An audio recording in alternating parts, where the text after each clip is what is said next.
The warm afternoon sun shone through the big windows of Franklin Stone's fancy apartment. It made long shadows on the shiny wood floor. Franklin, a rich man in his 40s with a strong jaw and bright blue eyes, sat at his desk. He stared at his laptop with 3 screens, buying and selling stocks fast. Tech companies were up and down today. His fingers moved quick on the keys. He wore a clean white shirt with sleeves rolled up. His arms were strong from gym workouts. A glass of whiskey sat next to him, but he did not touch it. He did not hear the door open. The workers knew not to bother him when he traded. But today, Patricia Ruiz, the new maid, had to clean the whole place. The main cleaner was sick. Patricia was 25, small and strong, with brown skin from the sun, dark curly hair in a ponytail, and kind hazel eyes. She came from Benin City and worked hard to pay for school. She wore a simple white shirt and black skirt. It was a hot day for October, so she was sweaty after cleaning the kitchen, bedrooms, and gym. Sweat made wet spots on her shirt. It stuck to her skin and turned see-through in places. You could see her inner way a little. Patricia pushed her cleaning cart into the room and made a soft noise on the floor. She stopped at the door and wiped her face. She did not know how her shirt looked. "Mr. Stone, sorry if I bother you. The boss lady said to clean this room last." Her voice was soft with a pretty accent. She was polite but sure of herself. Franklin looked up fast. His stopped for a second. He wanted to say go away, but he could not talk. There she was, shiny from sweat, breathing hard. Her wet shirt showed her neck and her inner body. A drop of sweat ran down between her 2 oranges. He stared. His heart beat fast. He had been with pretty models and rich girls before, but this felt different, strong, wild. His body got hard right away. It pushed against his pants. He moved in his chair to hide it. "What is this?" he thought. "She's just a maid. Stop it, Franklin." "You're Patricia, right?" His voice sounded rough, deeper than he wanted. He coughed and looked back at his screen, but the numbers did not make sense anymore. "Yes, clean, just stay away from the desk." She nodded with a small smile. "Okay, sir, it will be fast." She moved the cart and started on the bookcases. She dusted the books with a feather thing. She reached high and her shirt pulled tight. More sweat made it stick. Franklin looked from the side of his eye. He couldn't stop. His heart went boom, boom, boom. He crossed his legs under the desk, but it got worse. She moves like she owns the room, he thought. He had seen her before, quick looks in the hall, but not like this. Not sweaty, not real. Patricia sang a quiet song from her home. She sprayed cleaner on the table and wiped it. Her hair stuck to her wet neck. She bent to clean low and her skirt went up a bit. You could see her leg. Franklin stopped breathing. He shut his laptop hard. "Stupid market," he said to himself. But he watched her in the dark computer screen.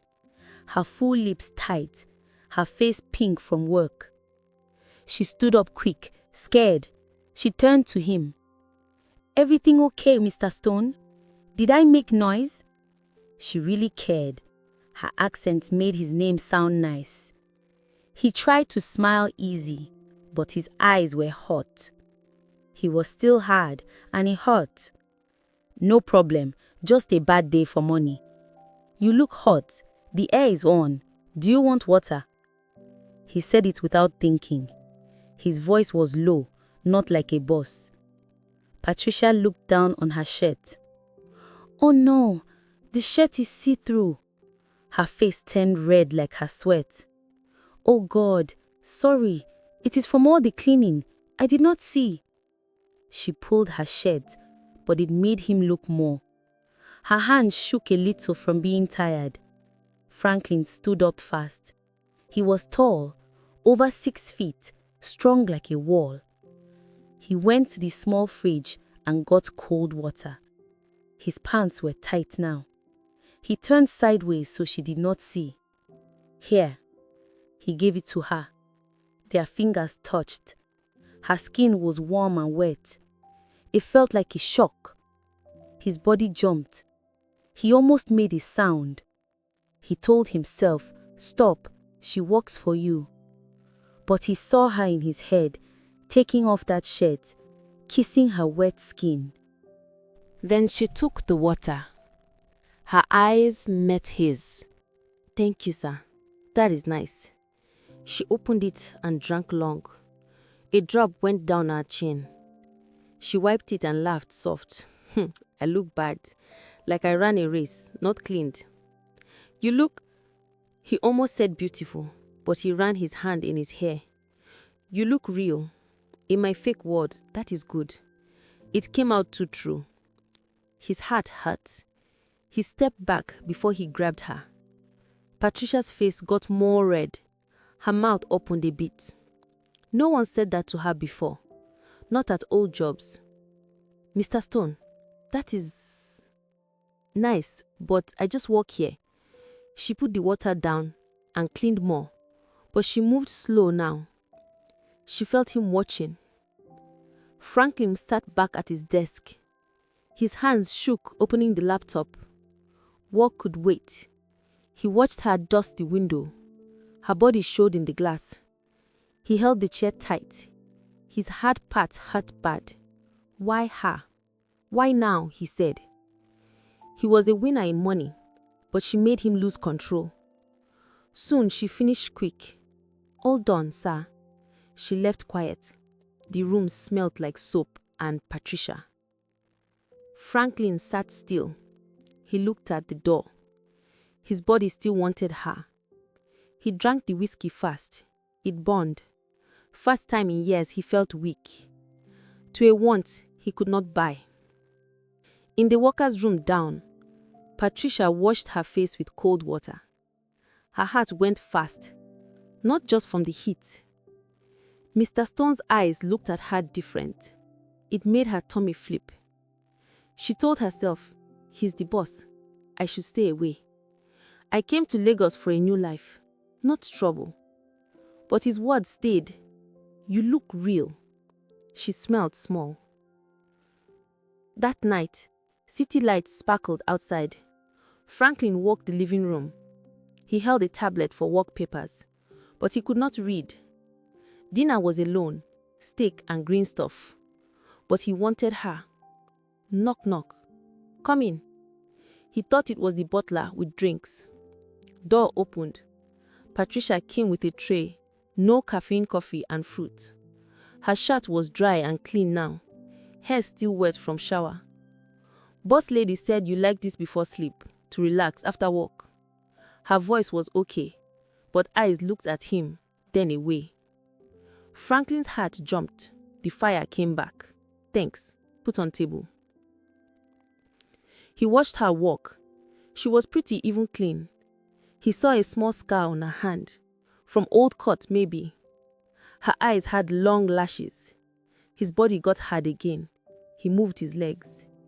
She put the tray down. "Anything else? I can fix your bed." He once said no, but he changed his mind. "Wait a bit.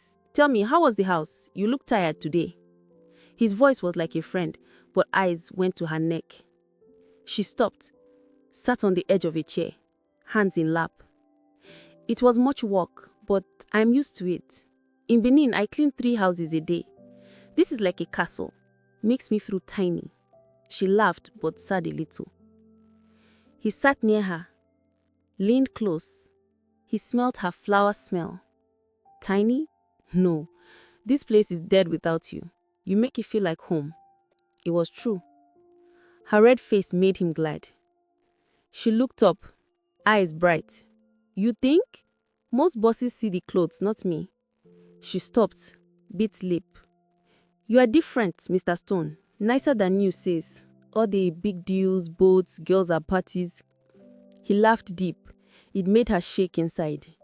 News makes me a bad guy. The truth is lonely at the top. Girls, they come for money. Gone fast. No one sees me real. She leaned a bit. That is sad. You need someone who sees the man. Makes you happy, not just pictures. Words were simple, but they hit him. His hard part pushed more. Like you? It came out. Air got thick. His eyes held hers. She stopped, face hot. Mr. Stone. Franklin. He said soft. Say Franklin, tonight. Franklin, she said quiet, like a secret. It made him weak. He stood, walked close. She stood too. Her chest touched his arm. It burned. His hand held her arm. I should not, she said, but she stayed close. This is not good, she said. Maybe, he said, but it feels good. First good in years. His other hand fixed her hair. He touched her face. She made a small sound. Her eyes closed quick. Franklin's body begged, but he waited. The rain hit the windows hard, like his heart. Patricia breathed fast. Her lips opened. Franklin, what do we do? Kiss you, he said low. And he did. Soft first, then deep. She tasted fresh. Her hands grabbed his shirt. She kissed back. She started shy, then got stronger. His hard part touched her side. She felt it, stopped a second, then closer. She made a small noise. They stopped, breathing hard. Heads together. Patricia, he said rough, hand on her waist. He pulled tight. You do not know what you do to me. She shook, eyes dark. I feel it too, but we can't. I work for... Forget that. He kissed her neck light. She made a sound. Tonight you are you. I am a man who thinks of you all day, sweaty in my room. She laughed shaky, pushed him soft. You are crazy, but her eyes said yes. I have to go now, before we... sorry. He let go slow. His body yelled no. Good night. Dream about me. She left and shut the door. He sat on the couch, hand on his pants. Later in shower, he finished fast. He said her name, but he couldn't sleep. He kept thinking of her eyes. Next morning, rain still fell soft. Franklin woke hard again. Dreams of her wet shirt. He put on grey suit, ready for meetings on computer, and then lunch with money men. He went down to the kitchen for coffee. There she was, cutting fruit for workers. She saw him. Her face was pink. Good morning, Mr. Franklin. The name made him grin. Morning. He got coffee. He stood close to her. The kitchen counter stood like a quiet wall between them, cool marble under Patricia's hands as she chopped fresh oranges for the staff's morning fruit bowl. The air smelled of strong coffee brewing and warm bread from the oven. Franklin poured his black coffee, steam rising in lazy curls, but his eyes were on her. Soft curls escaping her ponytail, the way her uniform hugged her after last night's fire. He leaned against the counter, close enough to feel the warmth from her body.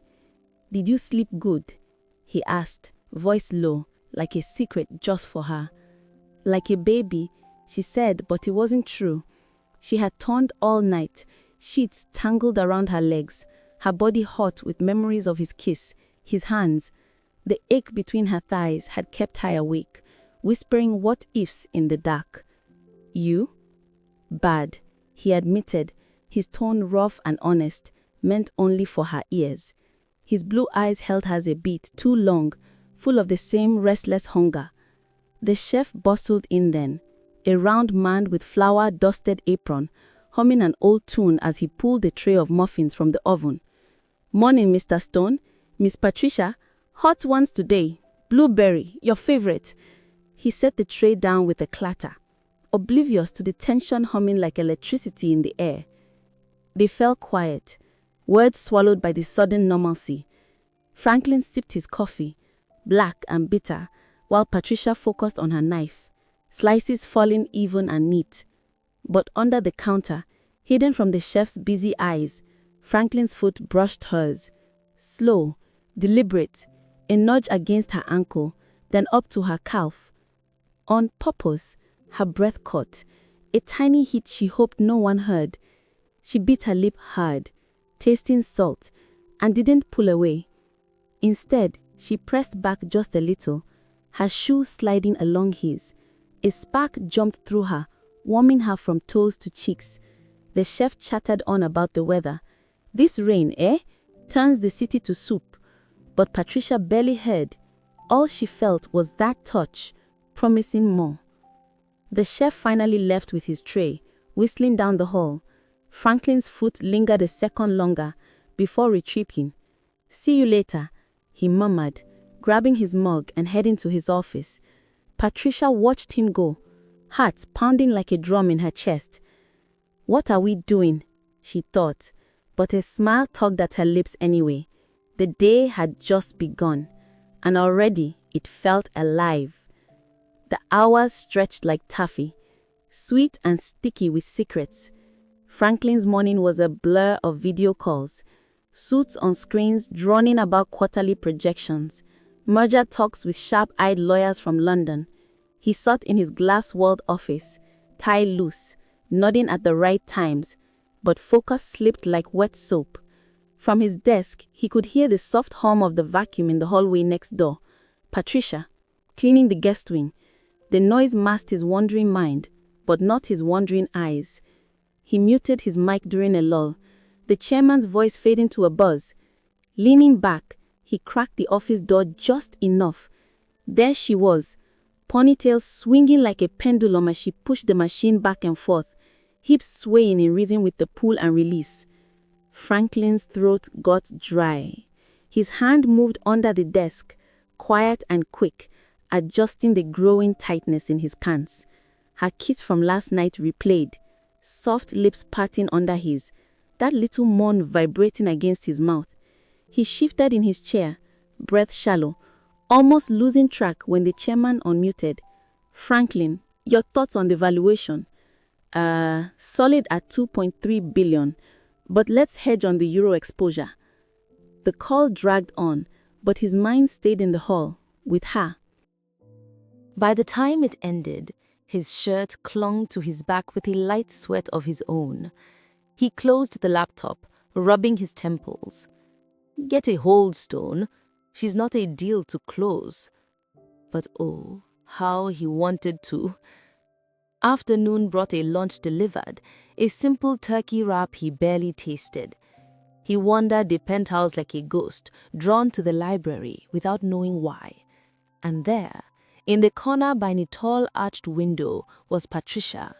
She balanced on a small wooden ladder, arms stretched high as she slid a heavy volume back into place. The room smelled of aged paper and damp earth from the storm, a cozy mix that wrapped around you like a blanket. "Need help?" Franklin said, his voice light with fun, stepping in quiet so as not to startle her.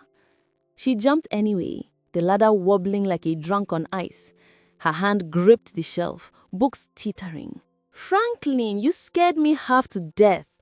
But she laughed, a bright bubble of sound that cut through the rain's drone. She climbed down slow, cheeks flushed, not from fear, but something warmer. "I got it, really. These old things are heavy, but I'm stronger than I look." He crossed the room in 3 easy strides, the carpet muffling his steps. "Let me anyway," he said, taking the ladder from her unresisting hands. His fingers brushed hers, lingering just a second too long. She stepped aside, but not far. Her back pressed lightly against his chest as he steadied the thing. Heat bloomed fast between them. Franklin's body reacted on instinct, that familiar hardness pressing against her through his slacks. She froze, breath catching, but then she leaned back, just a fraction. "Last night," she whispered, turning in the narrow space between ladder and shelf. Her arms came up, hands resting on his chest. It was strong, like a dream I didn't want to wake from. "Yes," he agreed, voice rough as gravel. He cupped her face gentle, thumb tracing the soft curve of her lower lip. It trembled under his touch, and something in him cracked wide open. "I want more, Patricia. All of you. Not just kisses in the dark. The mornings, the fights, the quiet days. Everything." She breathed fast, chest rising quick against his.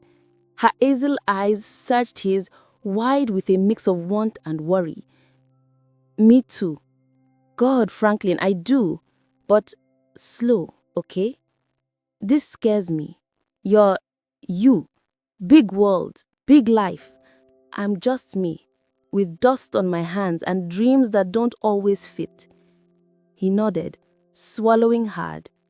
"Slow as you need. We're in this together." Then he kissed her. Soft, no rush, just the slow press of lips like learning a new language. Her mouth opened to him, sweet and yielding, hands sliding up to tangle in his hair. No hurry. Weeks unfolded like a secret game, each day a new level unlocked.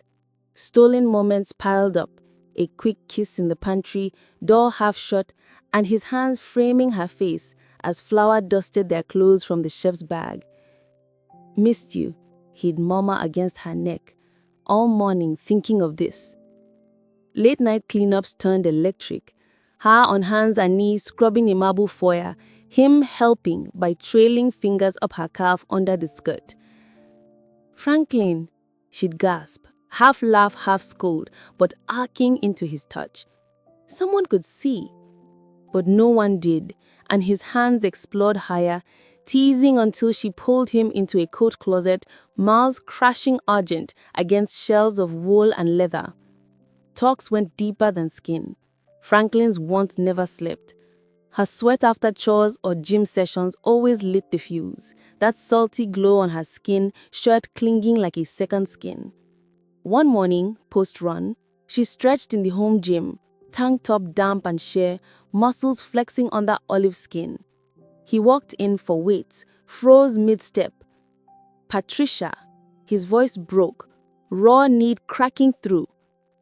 She caught his stare in the mirror, wiped her brows slow, deliberate. "Like what you see." Tease in her tone now, brave after weeks of building. No more shy maid, this woman owned her power. "You know I do." He crossed the mat in one heartbeat, backing her against the weight bench. Kiss hungry, all teeth and tongue, hands yanking her tank top up over her head. She gasped as cool air hit her skin, but bent to him, nails raking his back. Fingers found her core, wet and ready. "Franklin, yes." Clothes shed in a frenzy of zickers and snaps. He lifted her easy onto the bench, entering slow, groan tearing from his throat like a prayer. They moved as one, hard thrusts melting to soft rolls, her legs locked around him, whispers of more and don't stop. Climax hit like a wave, crashing them together, screens in his office blinking forgotten alerts. After, they lay tangled on the mat, breath sinking, sweat mingling. Her fingers traced lazy circles on his chest, over the faint scars from old surgeries. Money couldn't erase youth's recklessness. "This real?" she asked, voice small, vulnerable. "Realest thing in my life," he said, kissing her forehead, testing salt. "You, me, us, not going back." But reality knocked harder than passion. It started small. Patricia skipping breakfast, stomach twisting like a knotted rope. "Just tired," she'd say, forcing a smile over tea. But mornings brought nausea, waves that left her pale and shaky by the sink. One afternoon, alone in the staff bathroom, she bought a test from the corner bodega. 2 pink lines staring back like a dare. Pregnant. 3 months. The private doctor confirmed later that week in a hushed visit to a discreet clinic uptown. Scared and happy fought inside her like storm clouds. His baby. Our baby. Joy at the tiny life. Terror at the timing. What now? The world wasn't kind to maids with billionaire secrets. She told him that night in the balcony flower garden. String lights glowing soft against the black sky. Rain misting petals on the roses like tears. They sat on the wrought iron bench, city hum far below, her head on his shoulder. Franklin, I have your baby. He stilled, coffee mug halfway to his lips. Then he clattered to the stone, arms wrapping her tight, face buried in her hair. Our baby! His voice cracked, eyes wet when he pulled back, blue storms brimming. Laughter bubbled up, mixed with a choked sob. Patricia, God, this is everything! He dropped to one knee, rain beading on his shirt, pulling a velvet box from his pocket. Simple diamond, chosen that morning on instinct. Marry me. Make it right. Build this with me. Tears spilled hot down her cheeks, hands trembling as she nodded. Yes, yes, Franklin, 1,000 times. The kiss turned to love under the stars. Hands soft on her still flat belly, bodies joining slow and careful. Reverent strokes, whispers of forever, rain washing away doubts. News spread like wildfire in dry grass. Staff whispers, "Did you see how he looks at her?" Reached ears downtown. Tabloids screamed next day. Billionaire's bombshell. Stone's secret maid baby. Photos grainy. Speculation vicious. Money friends pulled back. Calls went unanswered. Deals stalled. At the annual gala, black ties and diamonds glittering under chandeliers, Franklin arrived alone, jaw set like granite. Whispers slithered. Scandal of the year. Party girls in red gowns tittered behind fans, eyes sharp as knives. Over crystal flutes of champagne, a venture capitalist clapped his shoulder too hard. Franklin, old boy, you ruin everything. Drop the help, or lose it all. Stocks dipping already. Franklin's eyes turned cold as winter steel. Ruin? His voice boomed. Steady thunder. No, she saves me. Patricia, the mother of my child, the beat in my chest. If you can't like that, if my happiness threatens your deals, go. Away from my life, my boardrooms. Gasps rippled like wind through silk. Phones buzzed frantic, flashes popping. In the limo idling curbside, Patricia waited, hand cradling her belly, worry etching lines around her eyes. He slid in, pulling her close. He kissed her temple. They'll learn, he said. Or not. I don't care. The wedding was small but nice. A sunset affair on a private Hamptons beach. Waves lapping gentle like applause. Sun dipped low, painting sky in oranges and pinks. Patricia walked barefoot over cool sand, white lace dress flowing loose around her 3-month swell, veil whispering in the breeze. No shame in the curve of her belly. Pride swelled there, a badge of their bold love. Her family, mom in a simple blue frock, siblings wide-eyed, sat front row, fawning on his jet. Franklin waited at the arch of driftwood and flowers, light linen suit rumpled from nerves, tears carving tracks down his stubbled cheeks. As she reached him, he took her hands, calloused from work, meeting smooth from boardrooms. I promise to love you wild and true, keep you safe from storms, mine, the world's. Build a world for you, our baby, where dreams like your cafe bloom free. You are my heart, Patricia, always. You my heart, she said soft, accent wrapping the words like a hug. Through all storms, all whispers, I promise to stand tall, laugh loud, remind you, wax not all, we are the real deal. The officiant, no fuss, pronounced them wed.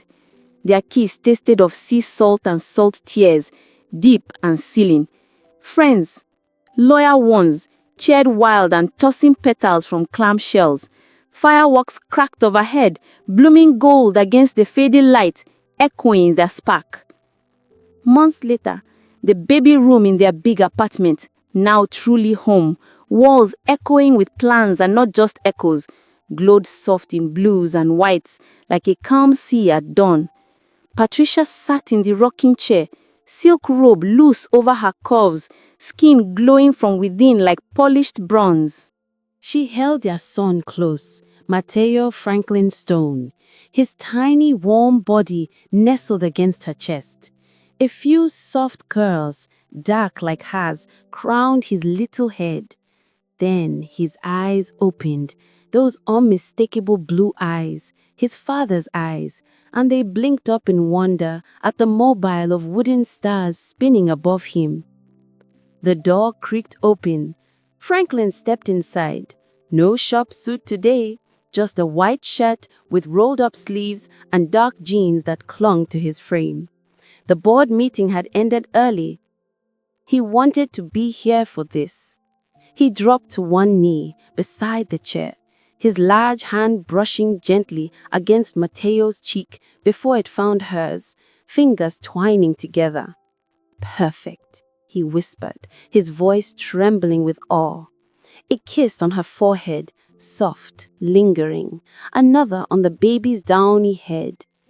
"Just like his mom, beautiful, stealing my breath," he murmured. Patricia smiled. Her eyes were tired, but joy glowed brighter than any exhaustion.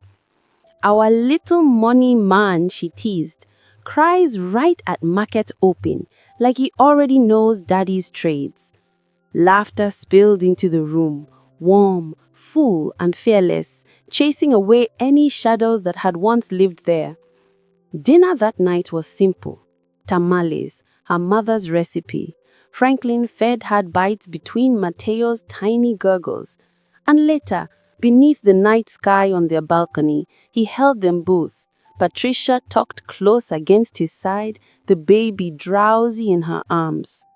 From that hot summer day, you sweaty, me undone, to now, Franklin's voice broke slightly.